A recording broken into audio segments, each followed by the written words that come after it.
2009년 처음으로 국내에 선보인 공중하강체험시설 짚라인. 줄 하나에 몸을 맡긴 채 수십 미터 상공을 질주하는 스릴감은 관광객을 모으기에 충분했습니다.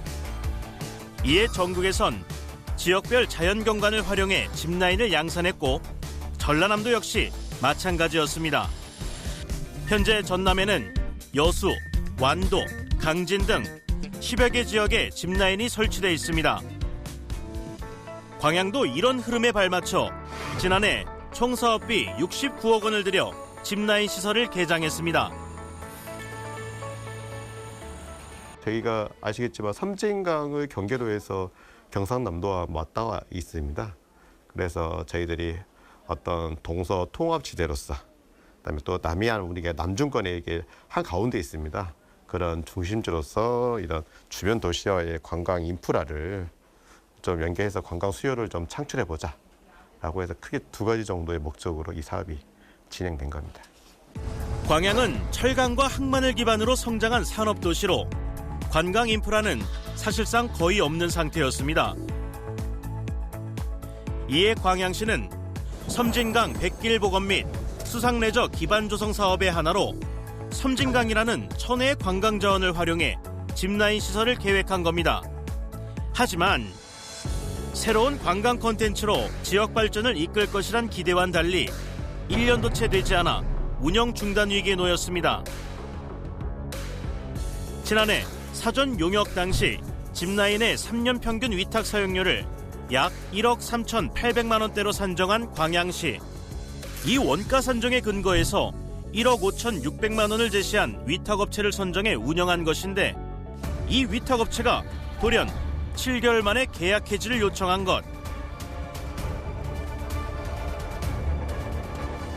일단은 수요 예측이 기대 이상으로 못 미친다는 점이고요. 그거에 관련돼서는 여러 가지 요인이 있겠지만 일단은 기상적인 요인으로 상당히 그 바람의 영향을 많이 받아서 운영이 어려운 부분들, 결국은 수요에 따르는 적자 폭이 많이 못 미쳐서 운영이 어려운 상태고 현재도 지금 그런 상태이기 때문에 저희들도 상당히 어려움을 겪고 있는 거죠. 지리적 특성상 바람이 강해 운영할 수 있는 날이 적고 이용자 수도 예측에 한참 못 미쳐서 매달 심각한 적자가 발생한다는 것이 위탁업체 해지 사유입니다. 실제로 작년 12월부터 7개월간 운영 현황을 살펴보면 정상 운영한 날이 한 달의 채 절반도 되지 않고 4월엔 정상 운영이 단 4일 뿐입니다. 이용객 수 역시 7개월간 4천여 명에 그쳐 예상 대비 5%도 안 된다는 것. 하지만 더 큰 문제는 이후의 대처들입니다.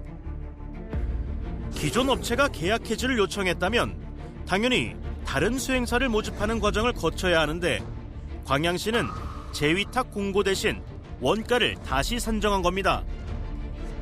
재원가 산정액은 같은 3년 기준 3,300만 원대, 초기 원가 약 1억 3,800만 원과 비교하면 약 25% 수준입니다. 보통 타 사업 같은 경우는 만약에 계약 해지 의사를 밝히더라도 그럼 이 동일한 조건으로 다른 업체를 찾는 재위탁 공고를 내요. 그래서 모집이 안 되면 다시 한번 유찰을 해서 다운시켜서 다시 내고 이런 법적 절차가 있지 않습니까? 근데 이런 법적 절차도 진행하지도 않고 바로 위탁료를 재산정을 해버렸어요. 의회의 주장은 기존 업체가 계약 해지를 요청했다면 먼저 같은 조건으로 재공고를 내고 원가를 조금씩 줄여서 업체를 모집하는 과정을 거쳐야 한다는 겁니다. 재원가 산정은 이 모든 과정에도 업체 선정이 안 됐을 때 해야 하는 최후의 수단이라는 것. 문제는 이뿐만이 아닙니다. 만약 최초 원가 산정이 잘못됐다고 판단을 했으면 재원가 산정 시 용역사를 변경했어야 함에도 불구하고 같은 업체에 의뢰를 해서 최초 원가 산정에 25%가 나왔다는 건 쉽게 이해되지 않습니다. 3,200만 원이라는 금액이 나왔는데 이것은 제가 봐서는 뭐 객관적인 데이터를 근거로 했다기보다는 그 금액에다가 용역 영역비를 맞춰준 거 아닌가 그런 생각도 좀 듭니다. 이 정도 금액은 좀 맞춰주시오 라고 용역사에 얘기해서 그 금액이 나온 거 아닌가 하는 생각이 든다는 얘기죠. 광양시는 어쩔 수 없는 선택이었다는 입장입니다. 신규로 영역을 하려면 최소한 2천만 원 정도의 영역비가 있어야 됩니다. 그래서 좀 더 비용 측면에서 좀 더 싸고 그다음에 기간도 짧게 할 수 좀 더 좋게 줘도 할 수 있는 그래서 그 업체를 다시 선정하게 된 겁니다. 이런 리스크 생각 안 해보셨습니까? 아 리스크 생각했습니다. 뻔히 예견되는 거잖아요.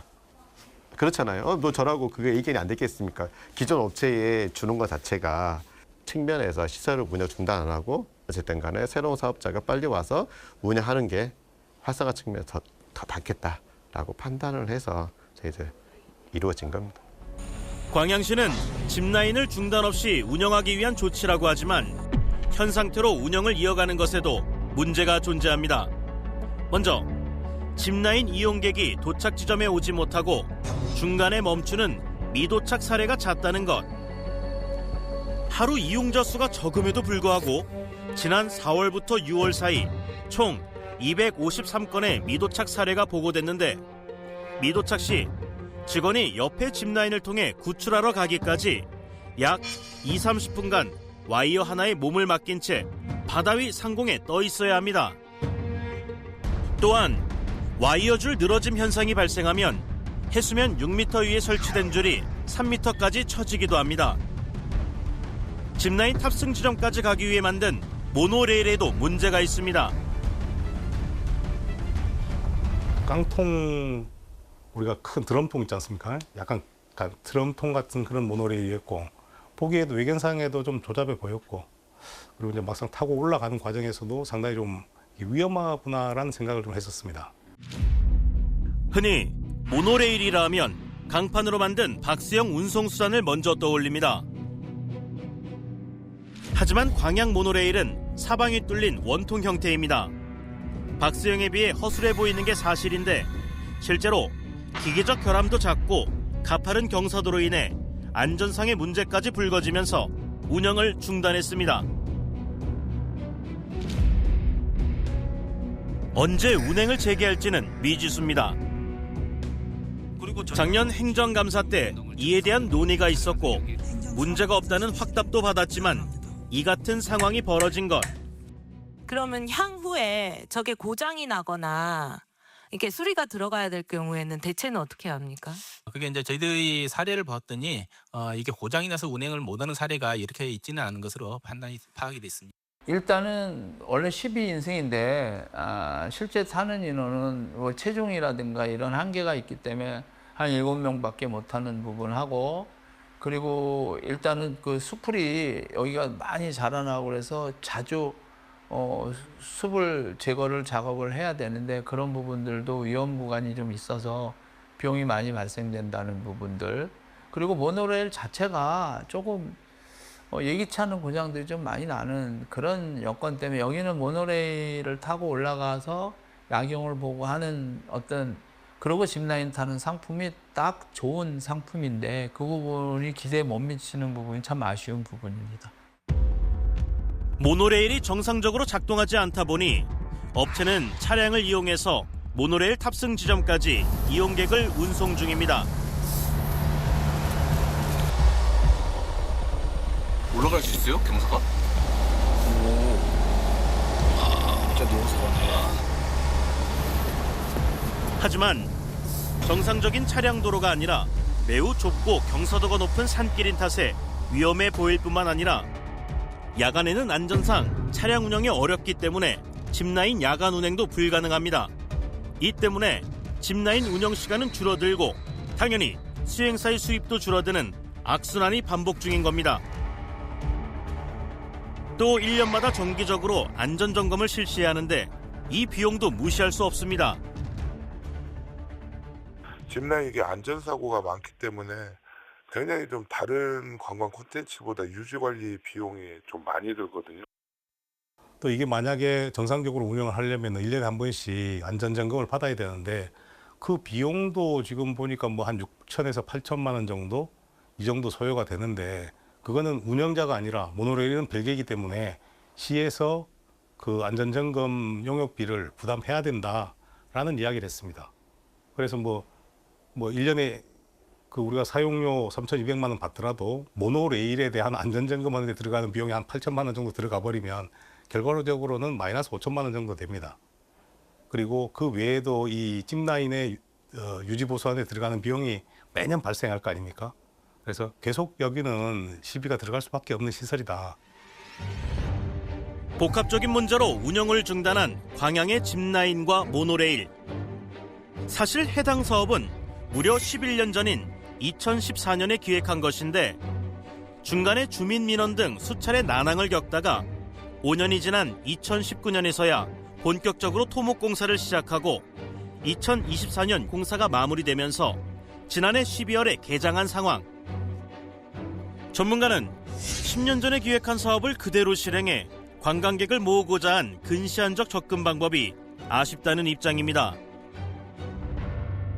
다른 지역에서 잘 됐다고 하면 우리 지역도 잘 될 것이라는 막연한 기대를 일단 좀 버려야 돼요. 관광객들은 자기가 살던 지역에서 경험하지 못했던 거를 좀 해보고 싶어서 오는 거거든요. 그리고 뭔가 좀 차별화된 거. 근데 저는 어떻게 우리 이제 전남권이나 이런 쪽을 보면 사실은 가장 지역성이 강하고 고유한 거, 이런 것들이 관광 매력이 높다고 생각을 하거든요. 특히 지역사회 자체가 주체가 되고 운영할 수 있는 어떤 관광 콘텐츠가 이루어져야만 좀 장기적이고 지속 가능한 효과를 볼 수가 있다라고 생각을 합니다. 또한 행정은 공모 사업을 무분별하게 유치해서 혈세가 낭비되는 것 역시 지양해야 한다고 지적합니다. 지금 국도비 공모사업 관련해서 애물단지가 될 수 있는 소지가 있는 것들은 아예 공모사업 처음부터 하지 않아야 된다. 그리고 그것이 만약에 가져옴으로 해가지고 매년 얼마 정도의 우리가 운영비가 들어갈 건지 이런 것을 좀 냉정하게 좀 판단한 다음에 가져와야 되는데, 이 국도비 공모사업 같은 경우는 일단 가져오는 걸로 너무 만족스러워하고 자랑을 합니다. 정말로 우리가 뭐 사회복지 예산이라든지 아니면 불편사항을 해소하는데 돈 1억, 2억 있으면 되는데 그런 것도 못하고 있는 상황에서 몇십억, 몇백억짜리 가져와 가지고 시민들에게 전혀 도움이 되지 않는 시설들, 이런 것들을 하지 않는 것이 바람직하죠. 69억 원을 들였지만 1년도 채 지나지 않아 운행을 멈출 위기에 놓인 광양 짚라인. 철저한 검증 없이 추진하는 사업은 결국 혈세 낭비로 이어집니다. 지역 관광의 지속 가능성을 위해 무엇을 따져봐야 할지 더 신중히 검토하는 과정이 반드시 필요합니다.